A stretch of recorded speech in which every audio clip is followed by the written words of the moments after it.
તો નાસીનગર ડિમોલિશનને લઈને આજે 16 દિવસ પૂરા થયા છે। અસરગ્રસ્ત પરિવારો હજી પણ ન્યાયની રાહમાં છે। મેયર મેડમને અસરગ્રસ્તોની મુલાકાત લેવાનો સમય ન મળ્યો। મેયર માવાણીને 16 દિવસમાં 40 કાર્યક્રમો માટે સમય મળ્યો છે। બેઘર બનેલા પરિવારોની મુલાકાતે મેયર મેડમ ન પહોંચ્યા। શાસક પક્ષની ઉદાસીનતા સામે રોષ વધ્યો છે। અસરગ્રસ્તોને વૈકલ્પિક વસવાટ અંગે હજી સુધી સ્પષ્ટતા નથી। સ્થાનિકોમાં ન્યાય અને પુનઃવસન માટે સમસ્યા ઉગ્ર બની છે। ડિમોલિશન બાદ પરિવારો મુશ્કેલ પરિસ્થિતિમાં છે। નાસીનગરની બાજુમાં બે મોટા પ્રોજેક્ટ ચર્ચાનું કેન્દ્ર બન્યા છે। દુઆ સેરેમનીના બે ઇન્વેસ્ટિગેશન સોશિયલ મીડિયા પર વાયરલ થઈ રહ્યા છે। આપ જુઓ, દુઆ સેરેમનીના બે ઇન્વિટેશન સોશિયલ મીડિયા પર વાયરલ થઈ રહ્યા છે। વાયરલ ઇન્વિટેશનને લઈને અનેક સવાલો પણ ઊભા થઈ રહ્યા છે। ગરીબોના આશયના ઉજ્જડ થયા છતાં કાર્યવાહી નથી થઈ રહી। સ્થાનિકોએ તંત્ર અને જનપ્રતિનિધિઓ સામે નારાજગી વ્યક્ત કરી છે। તો આપ જુઓ, દિવસો ઘણા બધા વીતી ગયા છે અને આ દિવસો વીત્યા હોવા છતાં પણ કોઈએ તસ્દી નથી લીધી હજી સુધી કે ત્યાં જાય, લોકોને પૂછે કે તમે કઈ હાલતમાં જીવી રહ્યા છો। સાથે જ અધિકારીઓ તપાસ કરીશું તેનું રટણ લગાવી રહ્યા છે। સીધા જઈશું ચેતન અમારી સાથે જોડાઈ ગયા છે અને ત્યાંથી સતત અપડેટ્સ આપી રહ્યા છે ઘણા સમયથી। ચેતન, ડિમોલેશનનો જે મામલો છે, આટલો સમય વીત્યો, દિલ્હી સુધી વાત પહોંચી, તેમ છતાં પણ હજી સુધી કાર્યવાહીના નામે શૂન્ય વસ્તુઓ સામે આવી રહી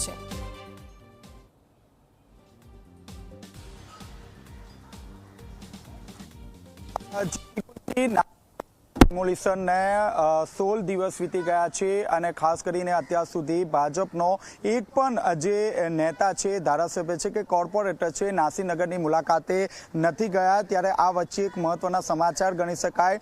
16 દિવસ વીતી ગયા હોવા છતાં સુરત શહેરના પ્રથમ નાગરિક એવા મેયર જે માવાણી છે તે હજુ સુધી જે ઘટના સ્થળ છે ત્યાં પહોંચ્યા નથી। અને ખાસ કરીને 16 દિવસની વાત કરીએ તો 40 અલગ અલગ જે કાર્યક્રમ છે તેમાં તેઓ પોતે હાજર છે। બૂટ ચંપલના શોરૂમના ઉદ્ઘાટનમાં તેઓ ત્યાં પહોંચી શકે છે, તો શું આ ગરીબોની જ્યારે છત છીનવાય છે ત્યારે શા માટે ત્યાં નથી પહોંચ્યા, તેવા અનેક જે સવાલો છે તે સવાલો ત્યાં ઉઠ્યા છે। સૌથી મહત્વની દીક્ષિતા વાત એ છે કે સુરત શહેરના જે તમામ જે પત્રકારો છે તેઓ પણ મેયરને મળ્યા હતા। મેયરને અલગ અલગ રજૂઆત કરવામાં આવી હતી કે હાલમાં જે લોકો 40 ડિગ્રીના જે તાપ છે તે તાપ ઝીલી રહ્યા છે, જેના માટે વૈકલ્પિક જે વ્યવસ્થા છે તે વ્યવસ્થા કરી આપવામાં આવે। 1 કલાક સુધી મેયરને સમજાવવામાં આવ્યા હતા, તેમ છતાં જાડી ચામડીના જે મેયર છે તે મેયર દ્વારા હજુ સુધી ઘટના સ્થળની મુલાકાત તો સુદ્ધા સિવાય જે સ્થાનિક લોકો માટે વૈકલ્પિક જે વ્યવસ્થા છે તે વ્યવસ્થા હજુ સુધી કરવામાં નથી આવી રહી, જેને કારણે જે સ્થાનિક લોકો છે તે સ્થાનિક લોકોમાં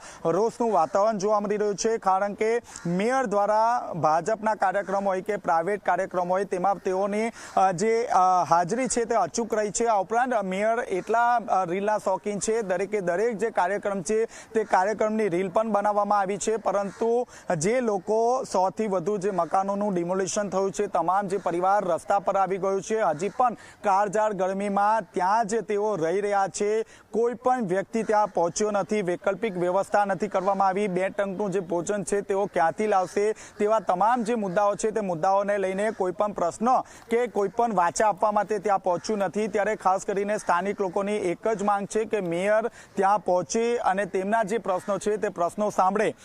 16 દિવસ વીતી ગયા હોવા છતાં હજુ સુધી કોઈ પણ અધિકારી સસ્પેન્ડ નથી કરવામાં આવી રહ્યા। ત્યારે આ વચ્ચે મ્યુનિસિપલ કમિશનરનું પણ દિલ્હી ખાતે તેડું હતું। મ્યુનિસિપલ કમિશનરને હાઈકમાન્ડ પીએમઓ દ્વારા ત્યાં બોલાવવામાં આવ્યા હતા અને તમામ જે બાબત છે તે બાબતને લઈને ખુલાસો પૂછવામાં આવ્યો છે। ત્યારે એવી વાત પણ અહીં સામે આવી છે કે આજ સાંજ સુધીમાં 2 જેટલા જે અધિકારીઓ છે તે સસ્પેન્ડ થાય તેવી પૂરેપૂરી શક્યતા જોવા મળી રહી છે। જો કે બીજી તરફ એસઓજીના ડીસીપી નકુમ અને પીઆઈ સોનારા સામે ક્યારે પગલાં લેવાશે તે જોવું રહ્યું। કારણ કે જ્યારે ડિમોલિશનની કામગીરી હાથ ધરવામાં આવી હતી ત્યારે સ્થાનિક જે ડીસીપી છે તે પોતે હાજર ન હતા, પરંતુ ડીસીપી નકુમ બિલ્ડરના ખોળે બેસી ગયા હતા। વહીવટ તમામ થયો છે અને પોતે આગલા દિવસે એક ગ્રુપમાં મેસેજ મુકાય છે કે નાસીનગરમાં ડિમોલિશન છે, એસઓજીનો તમામ જે સ્ટાફ છે તે ત્યાં હાજર રહે। ડીસીપી નકુમ, પીઆઈ સોનારા સહિતનો તમામ જે સ્ટાફ છે તે ડિમોલિશન સ્થળે હાજર હતા। જે જે લોકો વિડીયો ઉતારતા હતા તેવા તમામ જે લોકો છે તેને પકડવામાં આવતા હતા અને વિડીયો ડિલીટ કરાવવામાં આવતા હતા.